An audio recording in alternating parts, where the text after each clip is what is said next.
With the upcoming release of Eminem's Revival album being tantalizingly close, I thought it would be a fun time to discuss whether Eminem has fallen off in recent years. This has been a discussion that's been had so many times by loads of people, and I wanted to look into the reasons as to why people think he's fallen off, and weigh in with my own opinions on it.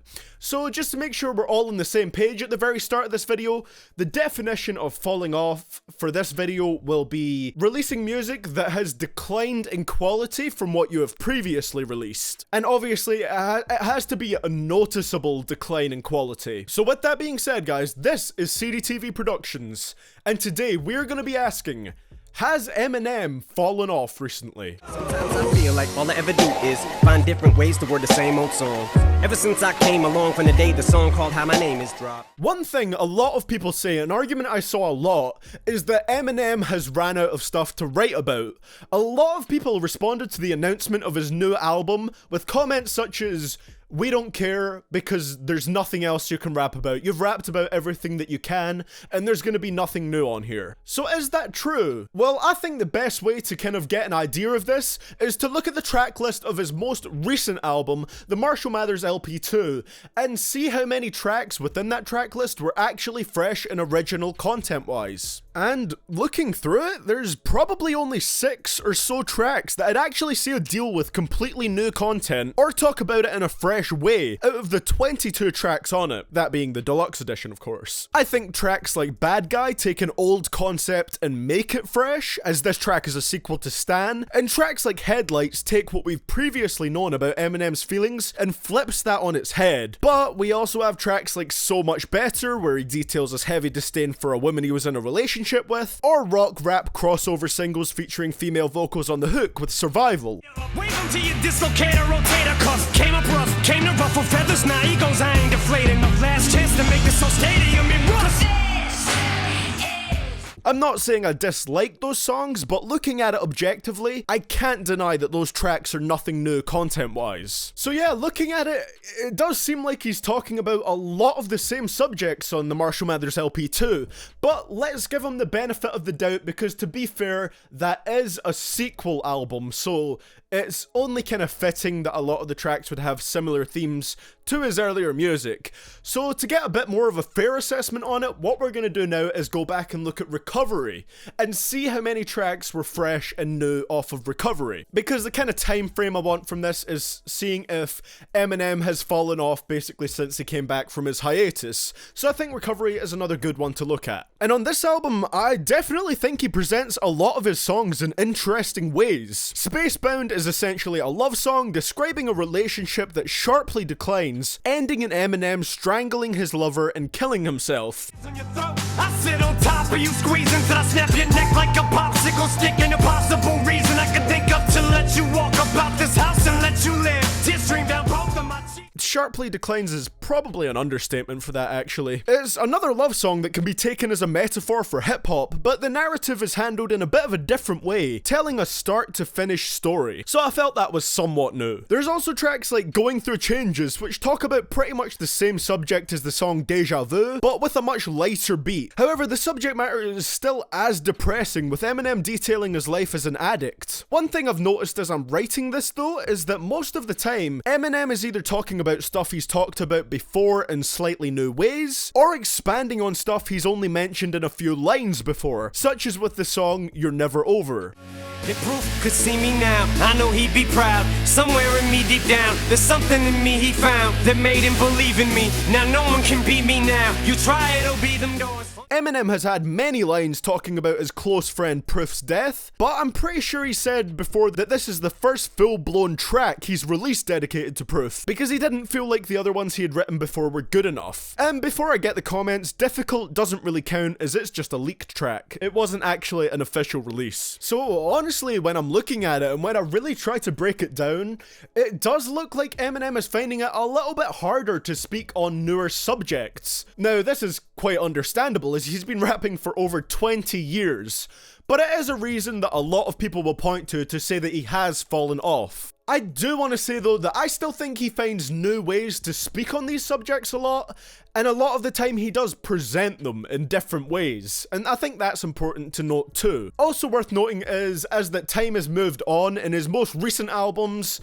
such as MMLP2, Shady XV, and the Southpaw soundtrack, I know with the exception of MMLP2 those are not his albums, but he has songs on them. He favours a lot of these tracks where he raps with a faster flow and doesn't really focus on subject matter. They're more kind of brag rap tracks, or tracks where he just throws in a bunch of wordplay with a bit of a faster flow. I think I'd honestly have to say I'm kind of mixed on this part. Smell the Folgers crystals. This is lyrical combat. Gentlemen, hold your pistols. But I form like Voltron and blast you with my soda missiles. Now, some people have even said that Eminem is less lyrical than he used to be back in the day. And straight from the jump, I have to say that I can't agree with this one. He has done features on tracks like No Favors recently, where I feel like he didn't really stick to the topic of the song that Big Sean was going for that well, but lyrically it's still an impressive track. And not to mention, his rhyming and wordplay is at an all-time strong point. Eminem has always been talented with wordplay and rhyming. Songs like I'm Back and Role Model are great showcases of this, but I think he's just getting better and better moving forward. I mean, he's pretty much known now as the man that can rhyme anything, showing on tracks like Kings Never Die and Right For Me. Piece of plastic bubble wrap went spastic and fucking snapped, jumped and splashed in a puddle of battery acid, stumbled back, recovered back, flipped and landed on a gymnastic tumble mat. And for my last trick, lunge on back laps on a NASA shuttle flap, fucking snap the rudder in half, chuckle and laugh. And his wordplay is crazy now too. People might say he's just rhyming for the sake of rhyming, but I don't agree with that. There's still meaning behind a lot of the things he says. It's not very often that Eminem doesn't stick to a very particular theme while rapping, so honestly, I can't say I agree with this one that much. It's not hip-hop, it's pop, cause I found a hella way to fuse it with rock, shock rap, with dot. Don't lose yourself, I make 'em lose it. I don't know.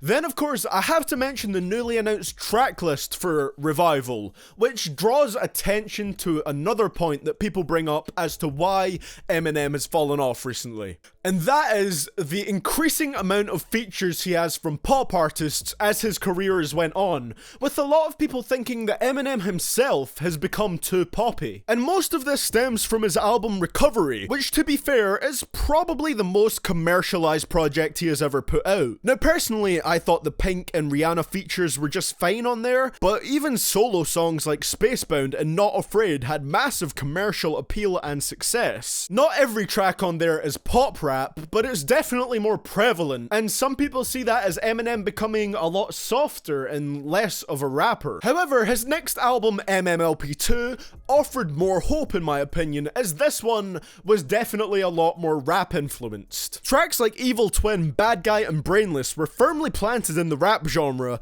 and even one of the singles from the album was called Rap God and was a straight up rapping track. However, the pop was still there, it just wasn't as in your face with it as Recovery. There were still hit songs like The Monster, Beautiful Pain, and not to mention an attempt at a singing track with Stronger Than I Was. The pop was still present for sure. The same can be said for Shady XV, which had a couple tracks like Guts Over Fear and Twisted, but still had songs like Vegas and Psychopath Killer where Eminem was rapping his ass off. But now, looking at the Revival tracklist, it doesn't offer too much hope in this regard. 6 out of the 19 tracks on this album feature pop artists on the songs, meaning this is Eminem's most pop feature filled album to date. Not even Recovery, which is considered to be his most pop heavy album, has that many. Now I am remaining positive and hoping Revival will be another incredible album, but the inclusion of so many pop features does worry me a little bit, I won't lie on that.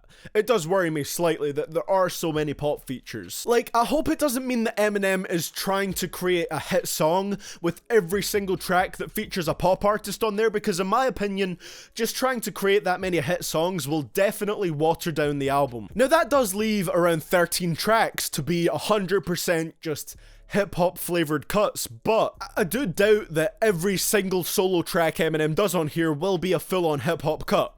I definitely think some of the solo tracks will be a little bit poppy on here. And for now, we'll just have to wait and see. In one more day, we will be able to see if Eminem is trying to cement himself more as a pop artist, and if he does, I will say that will be quite disappointing for me personally. I personally don't think Eminem has been too poppy before, but Revival looks like it could be. And if it is, I may have to start agreeing with the fact that Eminem has fallen off at least a little bit.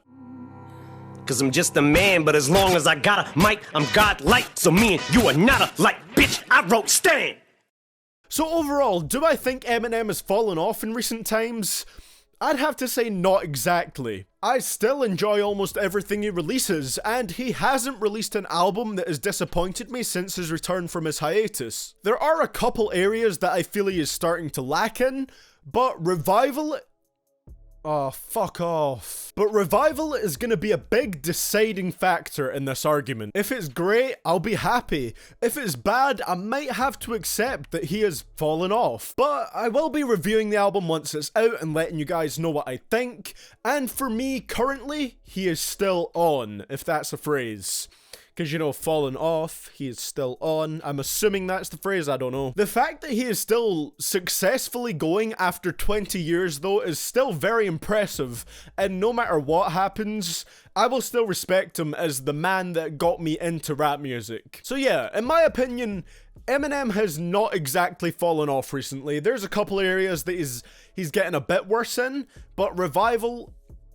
that's the one that's going to decide it for me. But I'm sure you guys all have very strong opinions on the subject, so let me know what you guys think about it in the comments below. Let me know if you think he's fallen off, and if you think Revival is going to be his saving grace, if you do believe that he's fallen off. Thank you so much for watching, guys. As always, the link to my merch is in the description below for the US and UK stores.